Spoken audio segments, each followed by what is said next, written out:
بسم الله الرحمن الرحيم والصلاة والسلام على أشرف المرسلين. السلام عليكم. Bonjour tout le monde.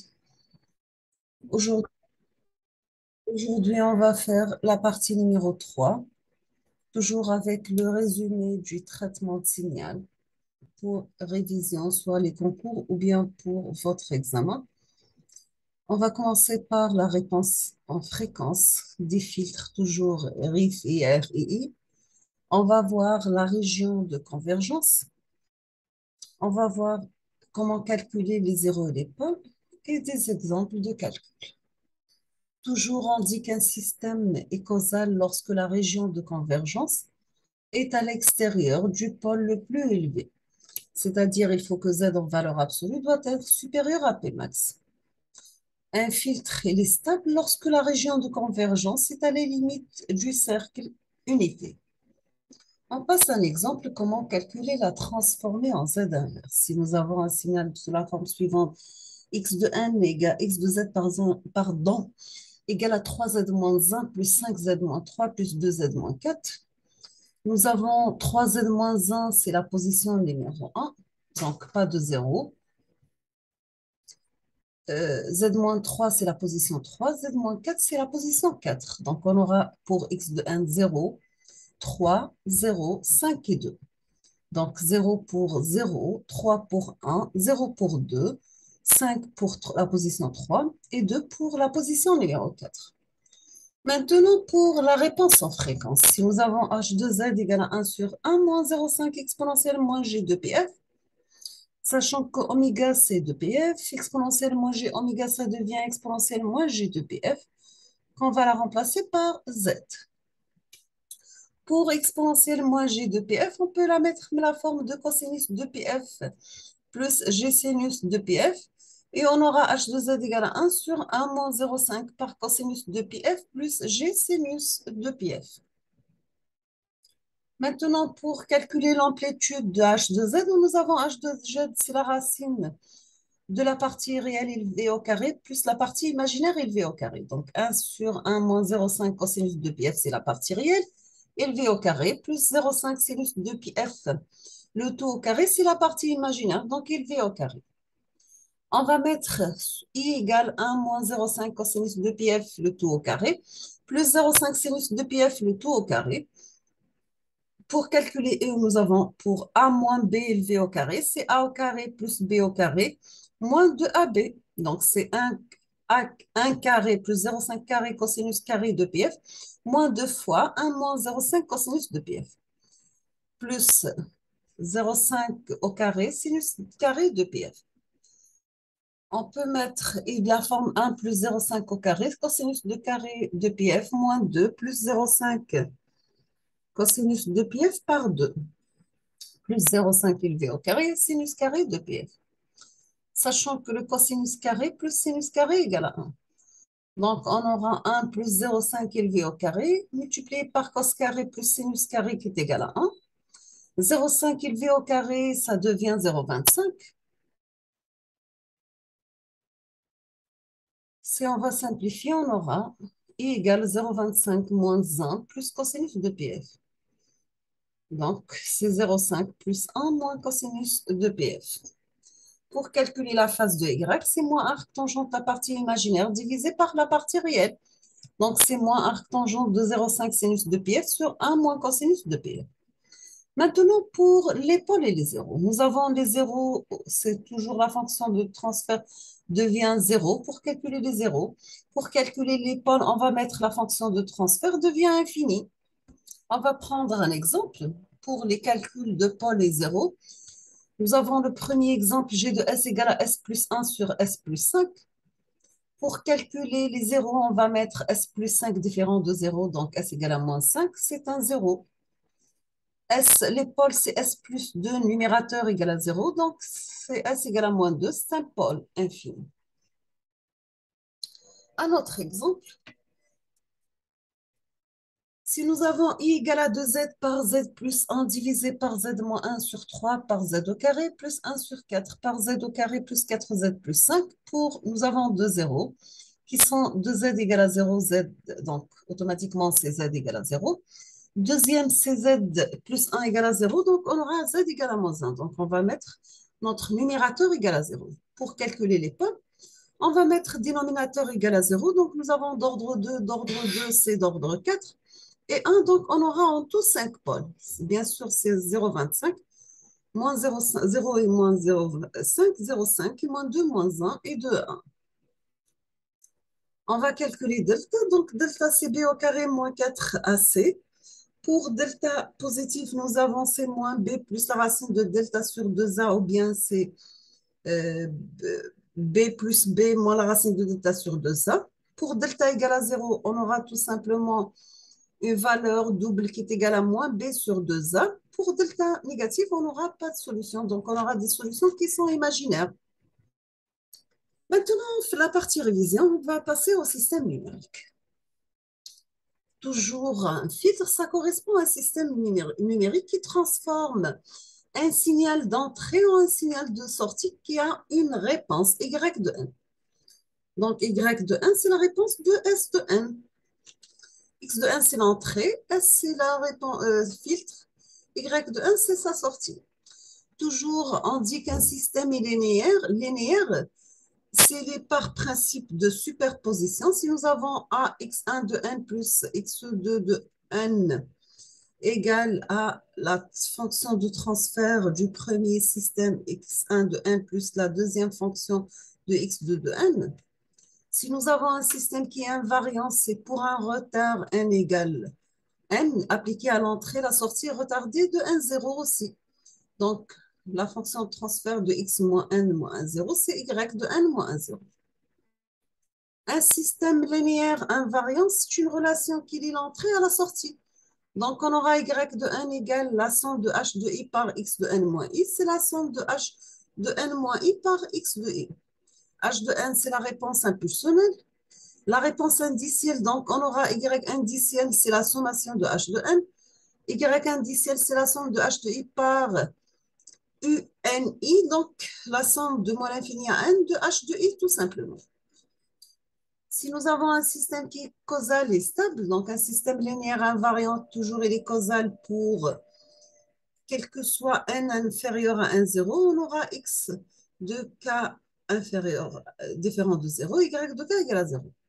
Causal, si nous avons h de n égale à 0, quel que soit n négatif, donc on aura x de n égale à 0, y de n égale à 0.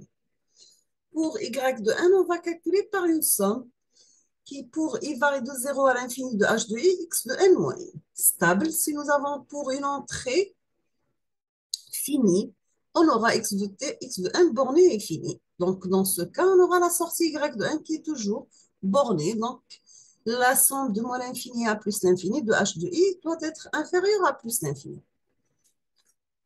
On va voir ensemble un exemple. Soit h de n la réponse impulsionnelle d'un filtre numérique. Vous aurez h de n égale à n demi à la puissance n par u de n, sachant que u de n, c'est l'échelon unitaire, bien sûr. Pour vérifier la stabilité, il faut que la somme pour n variant de moins l'infini à plus d'infini de h de n qui est égale à la somme pour n variant de 0 à plus l'infini de h de n. Donc, c'est la somme de 0 à plus l'infini de n demi à la puissance n qui est égale à 1 sur 1 moins 1 demi. Donc, qui est égal tout simplement à 2, qui est inférieur à plus l'infini. On peut dire que notre système est stable. La réponse fréquentielle maintenant, h de f. h de f, c'est la transformée de Fourier de h de n. Donc, tout simplement, c'est la transformée de Fourier de h de z. Si on va remplacer z par exponentielle g de pi f t0. Le filtrage numérique, on aura h de n a pour réponse impulsionnelle. H de z, c'est une fonction de transfert. Dans ce cas, on aura h de z égale y de z divisé par x de z qui est égal à une somme de bk par z moins k sur 1 plus la somme de ak z moins k. Si nous avons y de z égale à 1, on aura tout simplement un filtre tout pôle. C'est un filtre RII.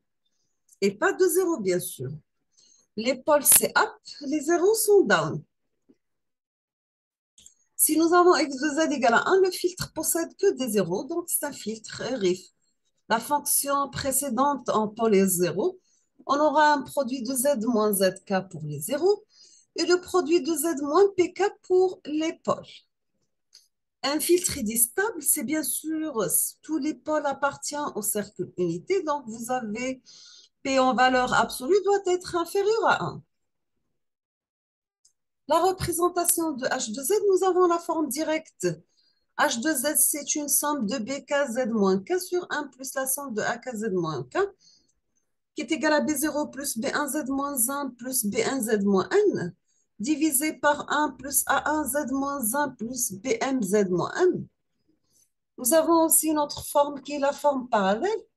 Dans ce cas, vous aurez H de Z, c'est le produit de HI de Z, qui est égal au produit pour I variant de 1 M de B0 plus B1Z moins 1 sur 1 plus A1Z moins 1.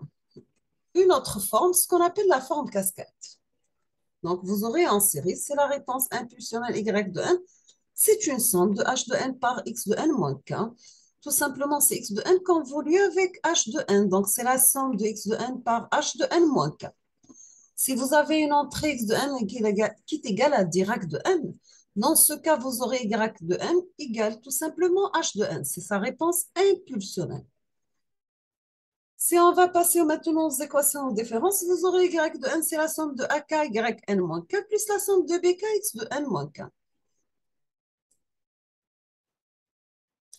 Les filtres numériques, ils doivent atténuer certaines fréquences, éliminer, c'est-à-dire certaines fréquences et laisser passer d'autres.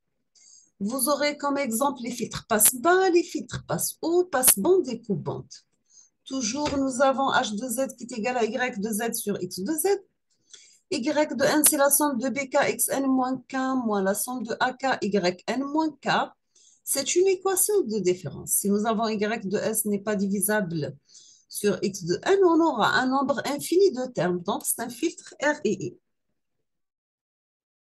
Si nous avons H de N qui est égal à la somme de Cn par Z moins N pour N variant de 0 jusqu'à plus l'infini, si Y de Z est divisable sur X de Z, on aura un nombre fini de termes, donc c'est un filtre RIF. Et vous aurez H de N égale à la somme de Cn Z moins N pour N variant de 0 jusqu'à N moins 1.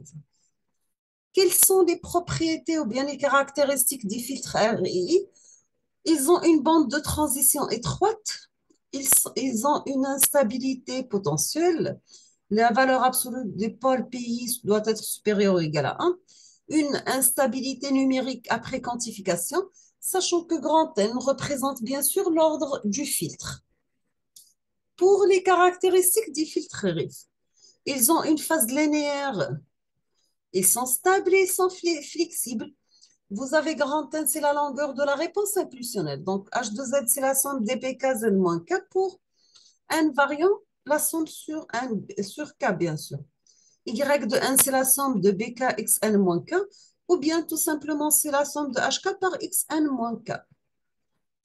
Une bande de transition plus large que celle des filtres à réponse impulsionnelle infinie et le même nombre de coefficients. Donc, ils sont faciles à implémenter dans un système numérique de traitement. Vous pouvez utiliser les propriétés suivantes pour simplification. Le produit de 2 cos A par cos B, tout simplement, c'est 1 demi de cos A plus B plus cosinus de A moins B. Le cos carré, c'est 1 plus cos 2A sur 2. La fréquence de Nyquist, ça représente la fréquence d'échantillonnage divisée par 2.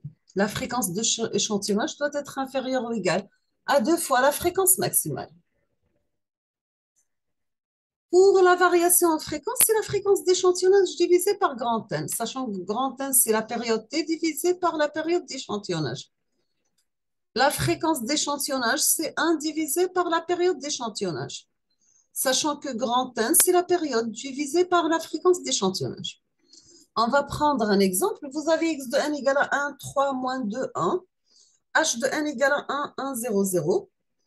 Pour calculer x de n convolu avec h de n, vous utilisez la méthode suivante en inversant à chaque fois les chiffres. Donc, à la fin, vous aurez y de n qui est égal à x de n convolu avec h de n est égal à 1, 4, 1, moins 1 et 1. Vous avez le nx égale à 4, le nombre de hn égale à 2, l'ordre de y égale à 5. Donc, pour ny, c'est nx plus nh moins 1. sachant n, c'est le nombre d'échantillons, bien sûr. Donc, vous aurez grand N égale à 5. Dans ce cas, vous aurez une convolution circulaire.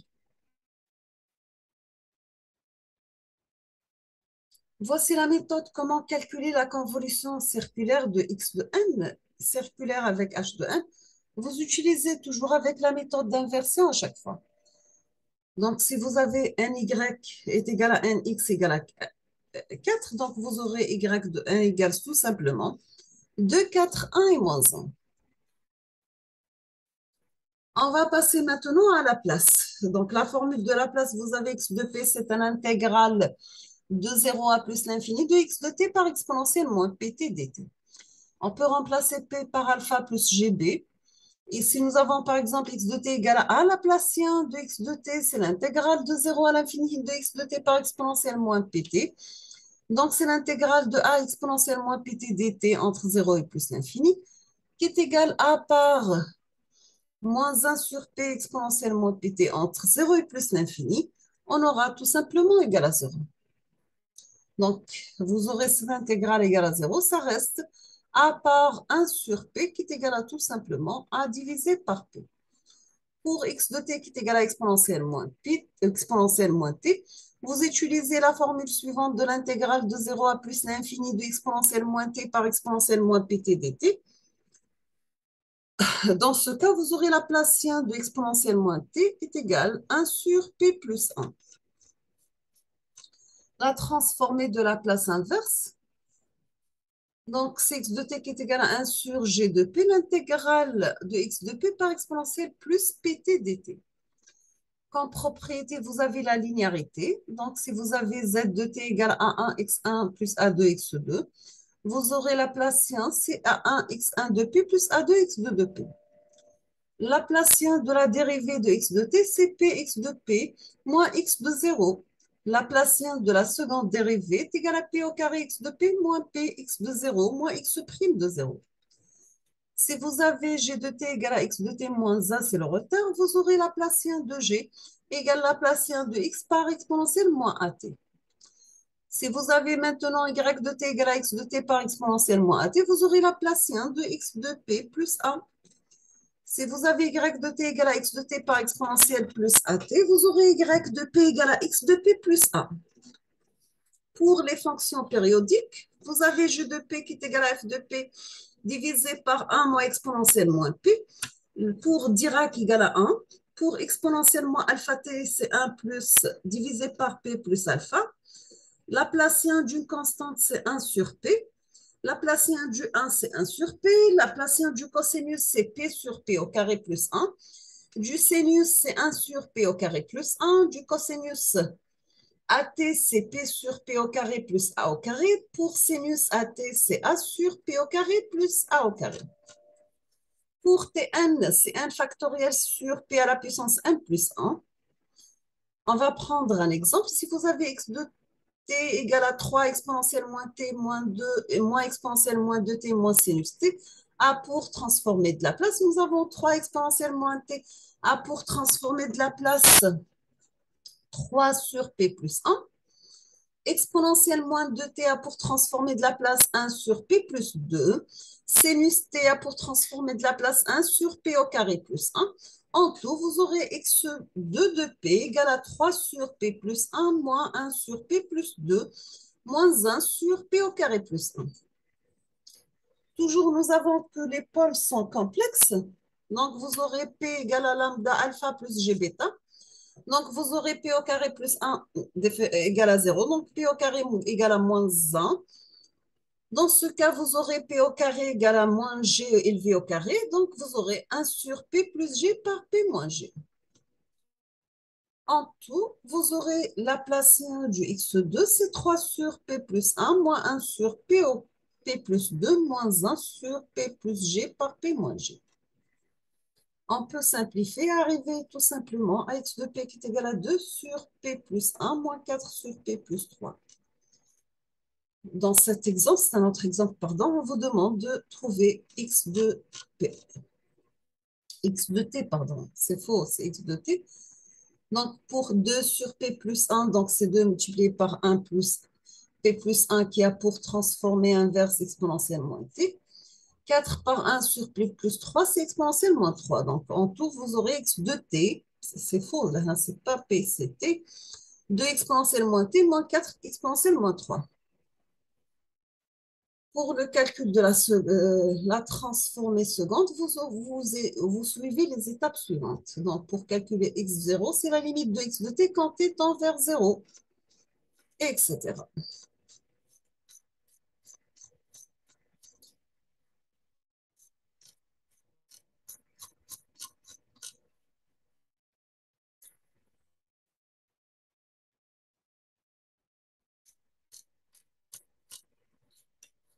Nous sommes arrivés à la fin de cette vidéo et la fin de cette révision. Module traitement, c'est une révision générale et rapide. Je vous remercie infiniment pour votre attention. Comme toujours, n'hésitez pas si vous avez des questions. Et à la prochaine vidéo, Inch'Allah. Merci beaucoup.